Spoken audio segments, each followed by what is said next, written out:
बकवास कर रहा है सर, आपके सामने झूठा दिखावा कर रहा है, सिंपैथी लेने की कोशिश कर रहा है आपकी। इसको लग रहा है कि ये गरीब है, आपके सामने कहानी बनाएगा ना तो आप उठा के सैलरी के पैसे इसे एक्स्ट्रा दे दोगे। ऐसा कुछ नहीं होने वाला है। 15,000 रुपए सैलरी है ना तेरी, हर महीने देती हूँ ना, 1 तारीख को तेरे अकाउंट में आ जाते हैं। फिर भी ड्रामे कर रहा है खड़ा होके, क्यों मेरी इज्जत खराब कर रहा है यहाँ पर भाई? रुके, 15,000 की तनख्वाह हमारी, क्या बात कर रही है? 6,500 6 महीने से मिल रहे, जब से लगे हैं साहब ये हमको 6,500 मिल रहा, 15,000 मिलता तो हमारी आर्थिक स्थिति सुधर जाती। झूठ क्यों बोल रही है आप? सर मैं झूठ नहीं बोल रही हूँ, झूठ ये बोल रहा है। और तू पागल हो गया है क्या? तेरे पास तो और कोई काम होता नहीं है।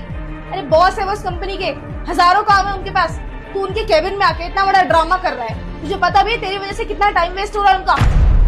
हिमांशी, राहुल को मैंने यहाँ पर बुलाया है, तो आप कोई नहीं होती उसको निकालने वाली।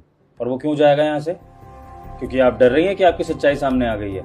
सर झूठ बोल रहा है ये पागल कहीं का।